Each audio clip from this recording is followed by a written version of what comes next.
여보, 소개할게. 이 사람은 요즘 만나고 있는 내 여자친구야. 아니, 며느리가 여기 있는데 무슨 소리를 하는 거야? 저는 얼마 전까지 대전에서 남편과 함께 평범하지만 행복한 삶을 살고 있었습니다.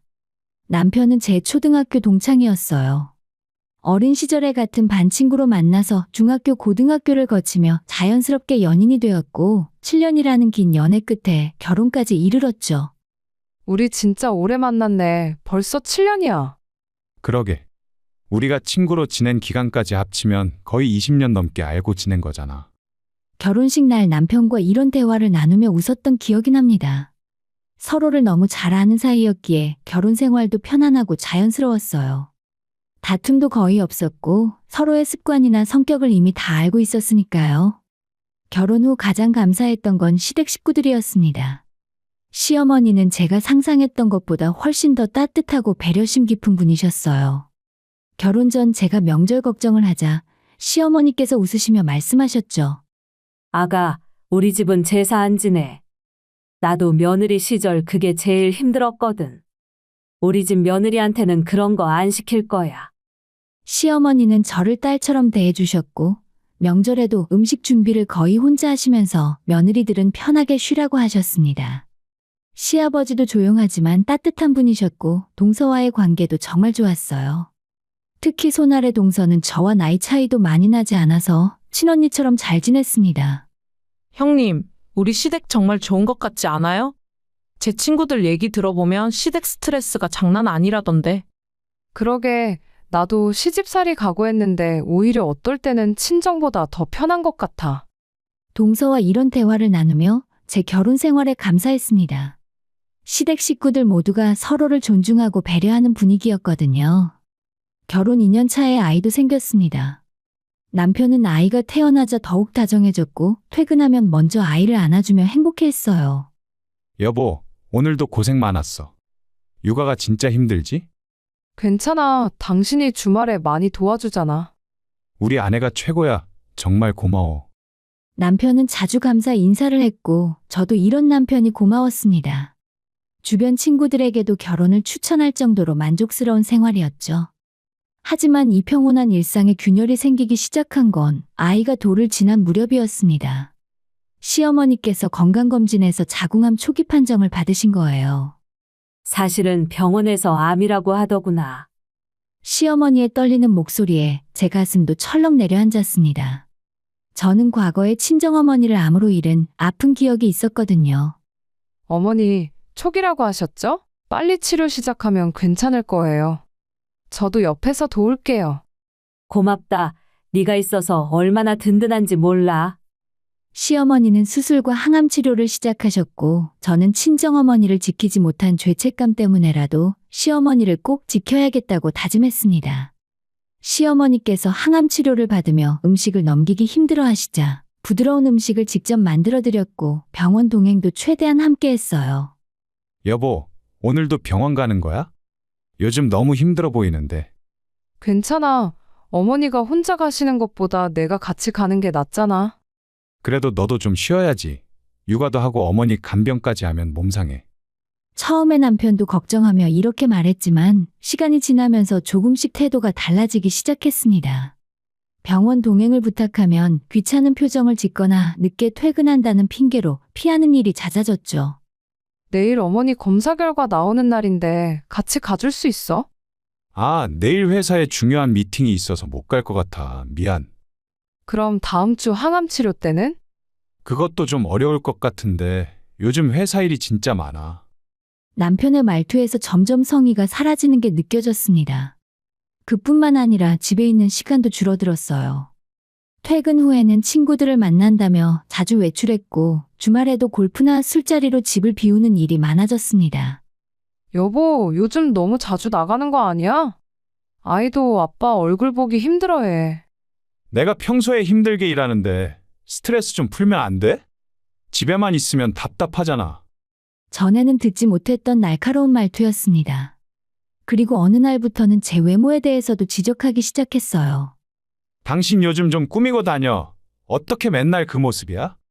아이 돌보고 어머니 간병하느라 바쁘잖아. 그리고 누굴 보여주려고 꿈이라는 거야? 그래도 좀 신경 쓰지 그래. 여자가 그러면 안 되지. 육아와 간병으로 지친 제게 외모 지적이라니. 그 순간 뭔가 잘못되어 가고 있다는 불안한 예감이 들었습니다. 당시만 해도 저는 꿈에도 몰랐어요. 이미 남편의 마음속에 다른 사람이 자리 잡고 있었다는 것을요. 시어머니의 항암 치료가 본격적으로 시작되면서 저의 하루는 더욱 바빠졌습니다. 아침 일찍 일어나서 아이를 어린이집에 보내고 시댁으로 가서 시어머니의 식사를 챙긴 뒤에 병원으로 동행했어요. 며느리야, 미안하다. 솔직히 네가 이렇게까지 해줄 줄은 몰랐어. 무슨 말씀을 그렇게 하세요? 제가 당연히 해야 할 일인걸요. 시어머니께서 제 손을 꼭 잡으시며 눈물을 글썽이셨습니다. 저도 모르게 눈시울이 뜨거워졌어요. 친정어머니가 돌아가셨을 때 제대로 간병하지 못했던 후회가 있었거든요. 그때는 제가 너무 어렸고 회사 일 때문에 병원에 자주 가지 못했습니다. 그 당시에 저는 인터넷으로 암 환자 식단을 검색하고 암 관련 서적도 여러 권 사서 공부했습니다. 시어머니께서 조금이라도 드실 수 있도록 음식의 온도와 농도까지 세심하게 조절했어요. 오늘은 단호박죽 만들어 왔어요. 소화도 잘 되고 영양도 좋대요. 고맙다. 네 덕분에 내가 이렇게 버티는 것 같아. 옆에서 지켜보는 시아버지께서도 제 헌신에 고마워하셨습니다. 정말 고맙네. 우리 아들이 복이 많아서 너 같은 며느리를 만났어. 아니에요, 아버님. 제가 어머님께 더 잘해드려야죠. 하지만 정작 아들인 남편의 태도는 점점 더 냉랭해져 갔습니다. 시어머니 병원에 함께 가자고 하면 매번 핑계를 댔어요. 내일 어머님 항암 치료 날인데 같이 가자. 결과도 들어야 하고. 나 내일 창업 관련해서 사람 만나기로 했어. 너 혼자 다녀와. 갑자기 무슨 창업이야? 요즘 회사 다니는 게 답답해서 내 사업 한번 해보려고. 남편은 그때부터 창업 이야기를 꺼내기 시작했습니다. 회사를 그만두고 자기 사업을 하고 싶다고요.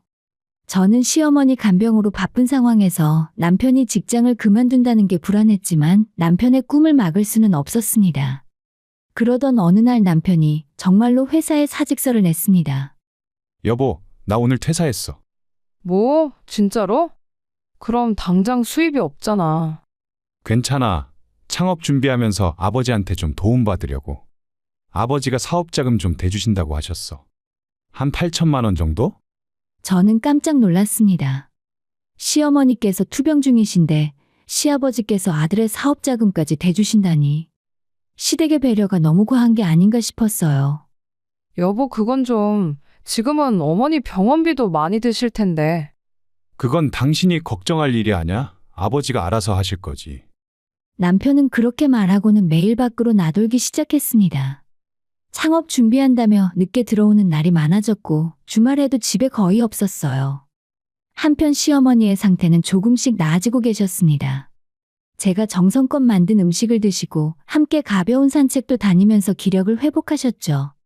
며느리야, 오늘 둘이 산책 갈까? 날씨도 좋은데 같이 나가시죠. 네 덕분에 내가 이렇게 걷고 다니네. 처음엔 진짜 죽는 줄 알았는데. 어머님 무슨 말씀을 그렇게 하세요? 꼭 건강해지셔야죠. 시어머니와 함께 공원을 걸으며 이런저런 이야기를 나누는 시간이 제게는 위안이 되었습니다. 당시에 남편이 점점 저를 외면하는 것 같아서 외로웠거든요. 그노는 요즘 어떠니? 창업 준비 잘하고 있고?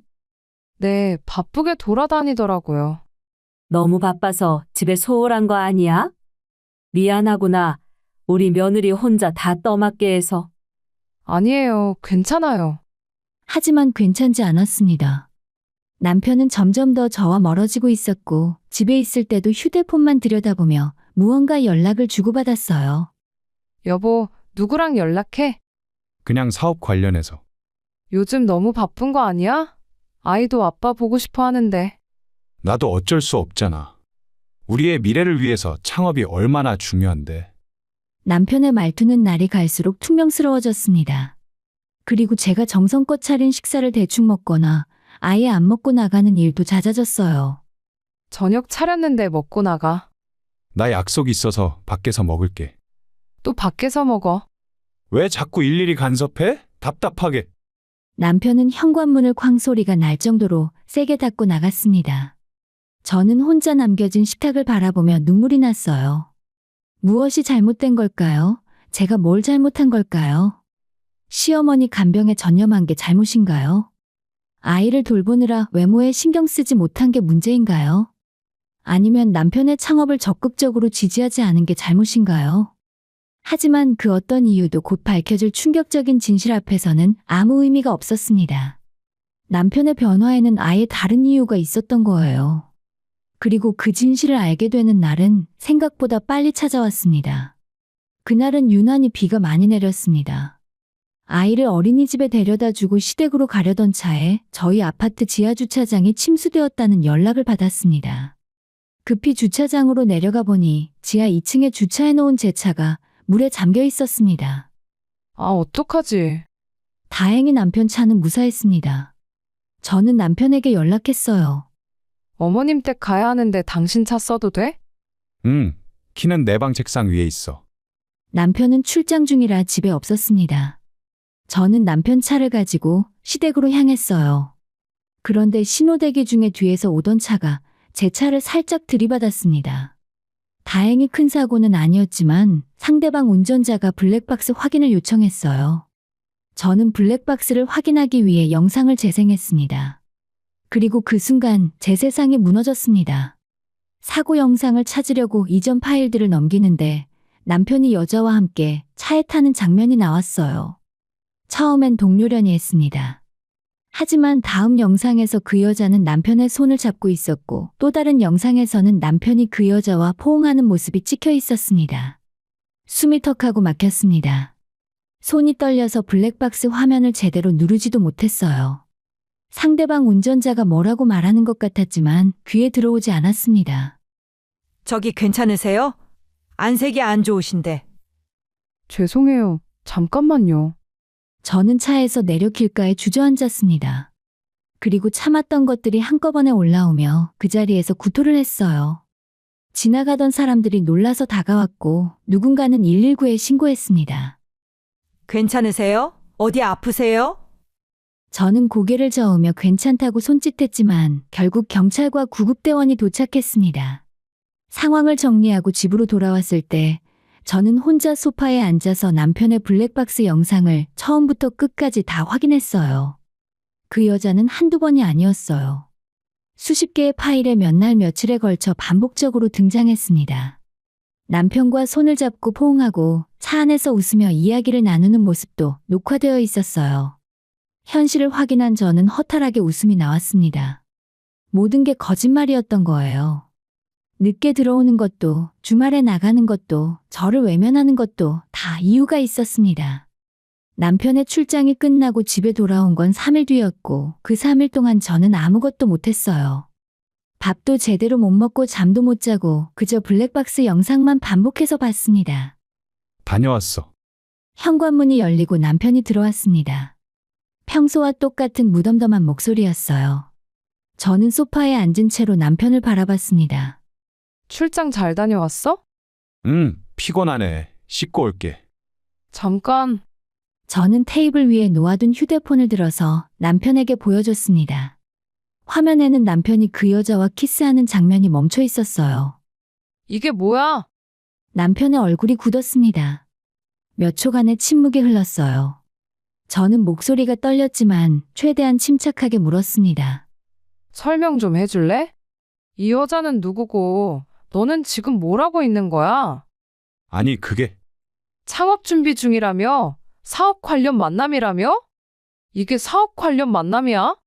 제 목소리가 점점 커졌습니다. 남편은 한숨을 크게 쉬더니 소파에 털썩 앉았어요. 미안해. 들킬 줄 몰랐어. 때가 되면 너한테 말하려고 했는데. 말하려고 했다고?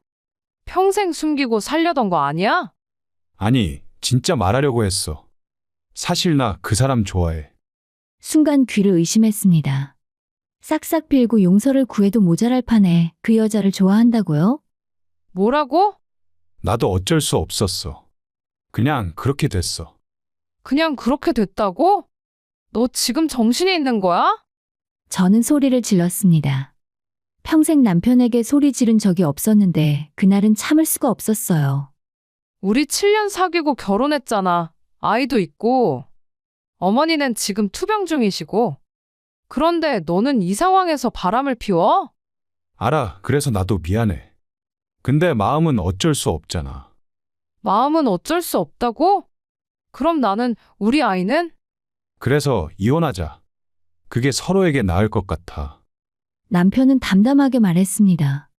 마치 오래전부터 준비해온 대사처럼요. 뭐? 나 그 사람이랑 살고 싶어. 진심이야. 저는 남편의 얼굴을 멍하니 바라봤습니다. 이 사람이 정말 제가 20년 넘게 알고 지낸 그 사람이 맞나 싶었어요. 초등학교 때 같은 반이었던, 고등학교 때 제 손을 잡고 고백을 했던, 결혼식 날 울먹이며 평생 사랑하겠다고 맹세했던 그 사람이 말이죠. 우리 7년 사귀고 결혼했잖아. 알아. 근데 이제 내 마음이 변했어. 어쩔 수 없어. 어머니가 지금 투병 중이신 거 알지? 내가 얼마나 힘들게 간병했는지 알잖아. 그건 미안해. 근데 그거랑 이거랑은 별개잖아. 별개라고요? 제가 시어머니를 간병하느라 지쳐있을 때, 외모에 신경 쓰지 못한다고 타박할 때, 남편은 다른 여자와 사랑을 나누고 있었던 거예요. 너 정말 최악이다. 미안해. 근데 이혼은 꼭 해줘야 해. 나 그 사람이랑 정식으로 만나고 싶어. 남편은 마치 당연하다는 듯이 말했습니다. 사과는 하지만 전혀 미안해 보이지 않았어요. 오히려 이제야 털어놓았다는 듯 홀가분해 보이기까지 했습니다. 그 순간 저는 깨달았어요. 이 사람은 이미 저를 떠났다는 것을요. 몸은 여기 있지만 마음은 진작에 다른 곳에 가 있었던 겁니다. 이혼은 안 해. 절대로. 왜? 우리 이미 끝났잖아. 아이 때문이야. 우리 아이는 어떡하고. 양육비는 줄게. 네가 키워. 저는 어이가 없어서 웃음이 나왔습니다. 양육비만 주면 된다고요? 아빠 없이 자라는 아이의 상처는 생각도 안 하는 거예요. 그래도 지금 당장은 이혼 못 해줘. 내가 준비할 시간이 필요해. 뭘 준비하는데? 아이 일도 그렇고 여러 가지로. 사실 저는 시간을 벌고 싶었습니다. 이렇게 쉽게 무너질 수는 없었어요. 남편의 정신을 돌려놓을 방법을 찾고 싶었고, 아니면 최소한 제대로 된 이혼 조건을 받아내고 싶었습니다. 알았어. 그럼 생각해봐. 하지만 너무 오래 끌지는 마. 그 사람은 인내심이 많지 않거든. 남편은 그렇게 말하고는 방으로 들어가 버렸습니다. 저는 거실에 혼자 남아서 눈물을 흘렸어요. 소리내서 울지는 않았습니다. 그저 조용히 끊임없이 눈물만 흘렀습니다. 그날 이후 남편은 대놓고 밤늦게 들어오기 시작했고, 주말에는 당연하듯 외박을 했어요. 더 이상 숨길 것도 없다는 듯이요. 그리고 설날이 다가왔습니다. 저는 설마 하는 마음이었어요. 가족들 다 모이는 설날에까지 그러지는 않겠지, 시댁 식구들 앞에서까지는 아니겠지 하고요. 하지만 제 예상은 완전히 빗나갔습니다. 남편은 제 상상을 훨씬 뛰어넘는 일을 저지르려 하고 있었으니까요. 설날 아침이었습니다. 저는 아이를 씻기고 옷을 갈아입히며 시댁에 갈 준비를 했어요. 남편은 전날 밤늦게 들어와서 아침에도 말없이 씻고 있었습니다. 불륜 사실을 알게 된 후로 우리는 거의 대화를 하지 않았어요. 차 안의 분위기도 얼어붙었어요. 아이만 모르고 뒷좌석에서 노래를 흥얼거렸습니다. 엄마, 할머니 만나러 가는 거야? 그래, 우리 딸. 할머니 보고 싶었지? 응. 할머니한테 세배하면 용돈 주실 거야? 아이의 밝은 목소리가 제 가슴을 아프게 했습니다. 이 아이는 아직 아무것도 모르는데 앞으로 얼마나 힘들어질까요? 시댁에 도착하니 시부모님과 동서네가 이미 와 있었습니다. 시어머니는 항암 치료 이후로 많이 회복되신 상태였어요. 어머님 새해 복 많이 받으세요. 그래, 우리 며느리 고생 많았지? 어서 들어와. 시어머니께서 반갑게 맞아주셨습니다. 손아래 동서도 웃으며 다가왔어요. 형님, 새해 복 많이 받아요. 그나저나 요즘 많이 힘들어 보이는데 괜찮아요? 난 괜찮아. 동서는 어때? 저야 뭐 괜찮죠. 형님, 나중에 시간 되면 따로 얘기 좀 해요. 동서의 표정이 심상치 않았습니다. 뭔가 하고 싶은 말이 있는 것 같았어요. 하지만 그 대화를 나눌 기회는 오지 않았습니다. 점심 식사가 끝나고 거실에 모두 모여 있을 때였어요. 남편이 갑자기 자리에서 일어났습니다. 다들 잠깐 들어보세요. 왜? 무슨 일이야? 시아버지께서 물으셨습니다. 남편은 잠시 망설이더니 현관으로 걸어갔어요. 그리고 문을 열었습니다. 들어와. 현관 밖에서 누군가 들어왔습니다. 20대 후반으로 보이는 젊은 여자였어요. 화장을 진하게 하고 타이트한 옷을 입은 그 여자는 블랙박스에서 봤던 바로 그 사람이었습니다. 뭐야? 저 여자는 누구야? 시아버지께서 놀라서 물으셨습니다. 거실의 공기가 순식간에 얼어붙었어요. 소개할게요. 이 사람은 요즘 만나고 있는 제 여자친구예요. 남편의 말에 거실이 순간 정적에 휩싸였습니다. 시어머니의 손에서 찻잔이 떨어질 뻔했고 시아버지는 자리에서 벌떡 일어났어요. 여자친구, 너 지금 무슨 소리를 하는 거야? 제가 이 사람을 사랑합니다. 그래서 아내와 이혼하고 이 사람이랑 정식으로 사귀고 싶어요. 남편은 담담하게 말했습니다. 마치 이미 결정된 일을 통보하듯이요. 상간녀는 어색하게 웃으며 고개를 숙였어요. 안녕하세요. 저는 김지원이라고 합니다. 아니, 지금 이게 무슨 상황이야? 근호야, 너 진짜 정신 나갔어? 시아버지께서 소리를 지르셨습니다. 시어머니는 충격의 말을 더듬으셨어요. 아니, 이게 며느리가 떡하니 여기 있는데. 손주도 있는데. 저는 그저 멍하니 앉아 있었습니다. 설마 했는데, 정말 설마 했는데. 남편이 온 가족이 모인 자리에 상간녀를 데려올 줄은 상상도 못했어요. 상간녀가 제게 다가오며 말했습니다. 저기요, 언니. 이미 두 사람 사이는 끝난 거잖아요. 이참에 그냥 깔끔하게 정리하는 게 좋지 않을까요? 뭐? 근호 오빠가 이혼하고 싶어 하는데 언니가 안 해준다면서요? 그건 좀 이기적인 거 아닌가요? 상간녀의 뻔뻔한 말에 귀를 의심했습니다. 자기가 남의 가정을 파괴하면서 오히려 저를 이기적이라고요? 이기적? 내가? 네, 사랑도 없는데 붙잡고 있으면 뭐해요? 근호 오빠도 언니도 힘들잖아요. 순간 제 안에서 뭔가가 폭발했습니다. 그동안 참았던 분노가 한꺼번에 치밀어 올랐어요. 저는 자리에서 벌떡 일어나서 상간녀 앞으로 다가갔습니다. 당신이 뭔데 내 가정에 대해서 왈가왈부하는 거야? 당신이 무슨 자격으로? 하지만 제 말이 끝나기도 전에 손 아래 동서가 벌떡 일어나더니 상간녀의 뺨을 세게 후려쳤습니다. 크고 날카로운 소리가 거실에 울려 퍼졌습니다. 모두가 깜짝 놀라서 동서를 쳐다봤어요. 상간녀는 뺨을 감싸며 비명을 질렀습니다. 뭐 하는 거예요? 닥쳐. 네가 감히 여기서 입을 놀려? 동서의 목소리는 차갑게 가라앉아 있었습니다. 평소 밝고 상냥했던 동서의 모습은 온데간데 없었어요. 미쳤어? 때리면 어떡해? 상간녀가 소리쳤지만 동서는 전혀 주눅들지 않았습니다. 너 나 기억 안 나? 뭐? 당신 누군데? 2학년 7반 이수진. 순간 상간녀의 얼굴이 하얗게 질렸습니다. 무언가를 떠올린 듯 눈이 커졌어요. 너 설마? 맞아. 바로 그 이수진이야. 네가 1년 동안 괴롭혔던. 거실이 다시 한번 정적에 휩싸였습니다. 동서는 떨리는 목소리로 계속 말했어요. 너 때문에 내가 얼마나 힘들었는지 알아? 매일 화장실에서 너희 패거리들이 괴롭히고 돈을 뺏고 내 사진 올려서 놀려댔지. 기억나니? 그것 때문에 내가 자퇴했어. 학교도 못 다니고 2년 동안 심리치료 받았어. 우울증 약 먹으면서 겨우 버텼다고. 동서는 울먹이며 소리쳤습니다. 그제야 저는 알았습니다.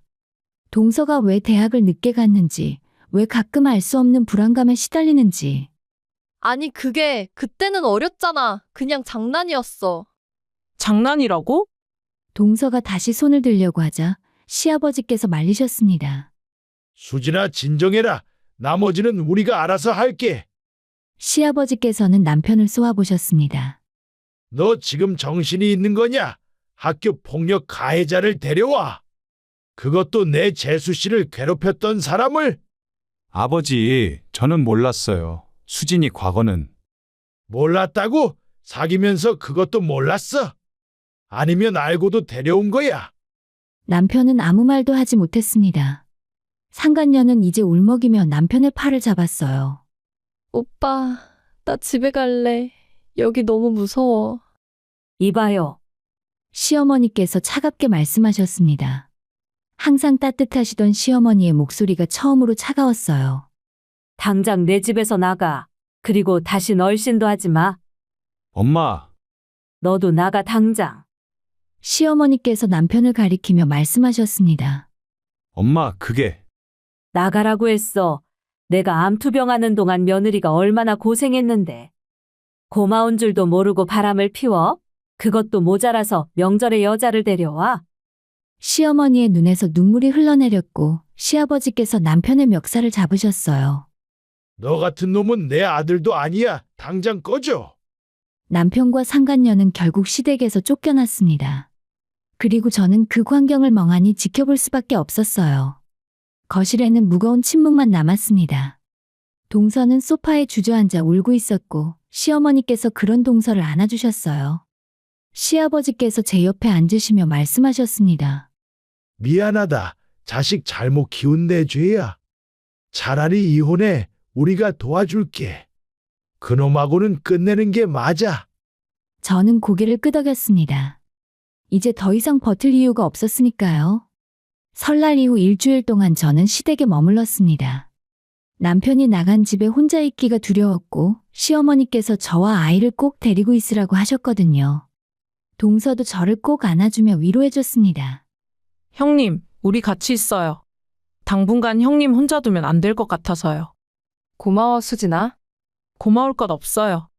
형님이 얼마나 우리 어머니 잘모셨는데.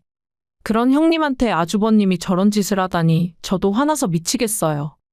동서는 설날 이후 많이 힘들어했습니다. 과거의 트라우마가 다시 떠올랐다고 했어요.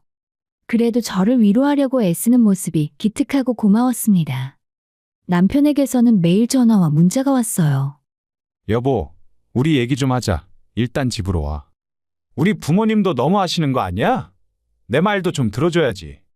남편의 메시지는 점점 더 초조해 보였습니다. 하지만 저는 답장하지 않았어요. 더 이상 그 사람과 할 말이 없었으니까요. 일주일 후에 시아버지께서 저를 부르셨습니다. 잠깐 이리 와봐. 시부모님 방에 들어가니 시어머니도 계셨습니다. 두 분의 표정이 무척 심각했어요. 저는 조심스럽게 앉았습니다. 시아버지께서 통장 하나를 꺼내서 제 앞에 놓으셨어요. 이게 뭔가요? 열어봐. 통장을 열어보니 잔액이 8천만 원이었습니다. 저는 깜짝 놀라 고개를 들었어요. 사실 그놈한테 주려고 했던 사업자금이야. 근데 이제 그런 놈한테 줄 수는 없지. 이건 약간의 위자료 같은 거라고 생각해. 우리 아들이 잘못한 거니까. 이혼하거든 재산 분할이나 양육비 같은 건 철저하게 받아. 알겠니? 아니에요. 아버님, 어머님이 이렇게까지 하실 필요 없어요. 제가 황급히 손을 저으며 말했지만 시아버지께서 제 손을 꼭 잡으셨습니다. 며느리야, 미안하다. 내 자식을 잘못 키운 게 죄야. 네가 우리 집에 얼마나 헌신했는데. 시아버지의 눈에서 눈물이 흘러내렸습니다.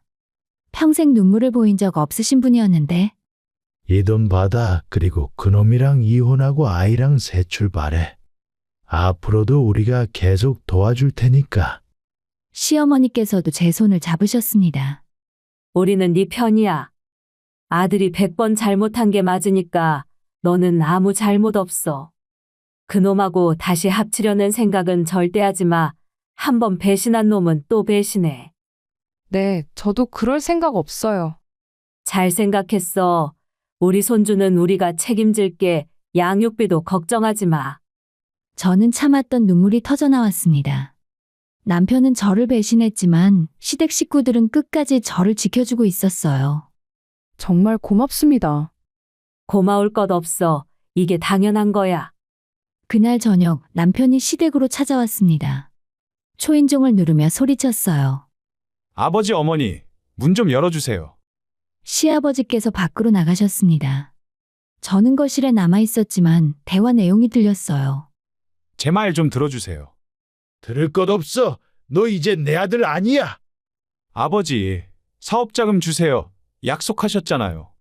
무슨 사업자금? 그 돈은 이미 며느리한테 줬어. 뭐요? 왜요? 당연하지. 네가 잘못한 거니까. 네 잘못에 대한 위자료야. 아버지, 그럼 제 사업은 어떡하라고요? 그건 네가 알아서 해. 나는 모르겠어. 아버지, 다신 오지 마. 너 때문에 네 엄마 혈압 오른다. 암 환자한테 스트레스 주고 싶어? 그리고 그 여자랑 당장 헤어져. 그건 못해요. 저 진심으로 사랑해요. 너 정말 끝까지 가는구나. 좋아, 꺼져. 다신 돌아오지 마. 거칠게 문이 닫히는 소리가 들렸습니다. 시아버지께서 안으로 들어오시며 한숨을 쉬셨어요. 저런 놈을 자식으로 뒀다니. 여보, 진정해요. 혈압 오르겠어. 이번엔 시어머니께서 시아버지를 진정시켰습니다. 저는 그 모습을 보며 가슴이 아팠어요. 이렇게 좋은 부모님 밑에서 어떻게 저런 아들이 나왔을까요? 며칠 후에 동서가 제게 이상한 소식을 전했습니다. 형님, 있잖아요. 아주버님이랑 그 여자 헤어졌대요. 뭐? 정말? 네, 친구한테 들었어요. 그 여자가 아주버님을 차버렸대요. 왜? 아주버님이 돈이 없으니까요. 사업도 안 되고 부모님한테도 버림받고.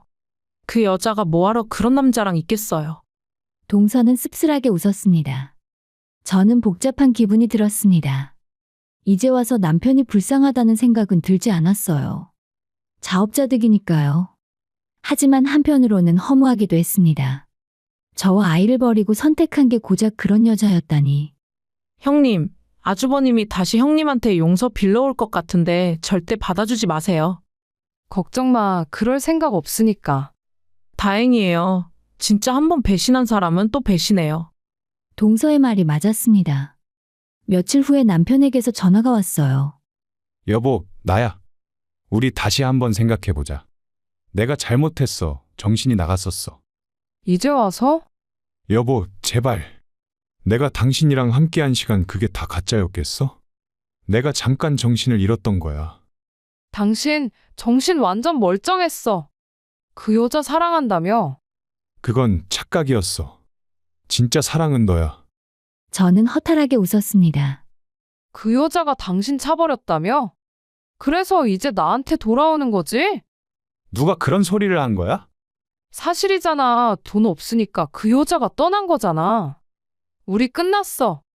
이혼 서류는 변호사 통해서 보낼게. 저는 전화를 끊었습니다. 그리고 남편의 번호를 차단했어요. 더 이상 그 사람의 목소리를 듣고 싶지 않았습니다. 이혼 절차는 생각보다 빠르게 진행되었습니다. 남편이 불륜을 인정했고 시댁에서 증인까지 서주셨으니까요. 심지어 변호사 선임 비용도 시아버지께서 내주셨어요. 이건 마무리까지 우리가 해야 할 일이야. 너는 신경 쓰지 마. 아버님 정말 감사합니다. 이혼이 확정된 날, 저는 동서와 함께 새 아파트를 보러 다녔습니다. 시아버지께서 주신 돈과 재산 분할로 생긴 돈으로 전세를 얻기로 했어요. 형님, 이 집 어때요? 학교도 가깝고 아이 키우기 좋을 것 같은데. 그러네. 여기로 할까? 이사한 지 한 달쯤 지났을 때 아이가 새 어린이집에 잘 적응했다며 웃으며 집에 왔습니다. 엄마, 오늘 친구 많이 사귀었어. 그래. 우리 딸 잘했네. 엄마, 근데 아빠는 언제 와? 순간 가슴이 뜨끔했지만 저는 아이를 안아주며 말했습니다. 아빠는 일 때문에 못 오게 됐어. 대신 엄마랑 할머니, 할아버지가 있잖아. 응, 나 할머니 보고 싶어. 그럼 주말에 할머니 댁 갈까? 좋아. 아이는 금방 웃으며 뛰어다녔습니다. 아직 어려서 상황을 잘 모르는 게 다행이었어요. 그날 저녁 시어머니께 전화가 왔습니다. 잘 지내고 있니? 주말에 손주 데리고 와. 할머니가 보고 싶어서. 네, 그럴게요. 아, 그리고 너 재혼하고 싶으면 언제든지 해도 돼. 우리는 상관없어. 저는 괜찮아요. 지금 이대로도 충분히 행복해요. 그래, 그럼 됐다. 네가 행복하면 그걸로 됐어. 전화를 끊고 나니 마음이 편안해졌습니다. 모든 게 제자리를 찾아가고 있었어요. 한편 남편 소식은 가끔 동서를 통해 들렸습니다. 사업은 완전히 망했고 친구들과의 관계도 끊어졌다고 했어요. 상간녀는 이미 다른 남자를 만나고 있다는 소문도 들렸습니다. 힘든 시간이었지만 저는 잘 버텼어요. 그리고 이혼하는 과정을 통해서 진짜 가족이 누군지 알게 되었죠. 단순하게 결혼이란 계약으로 맺어진 관계가 아니라 진심으로 저를 아끼고 지켜주는 사람들. 그게 진짜 가족이었습니다. 저는 아이를 생각하며 웃었어요. 이제 과거는 뒤돌아보지 않기로 했죠. 대신 앞으로 아이와 함께 만들어갈 새로운 추억들만 생각하기로요. 가장 믿었던 남편에게 배신당했지만 저는 무너지지 않았습니다. 오히려 더 강해졌어요. 그리고 진짜 소중한 게 무엇인지 깨달았습니다.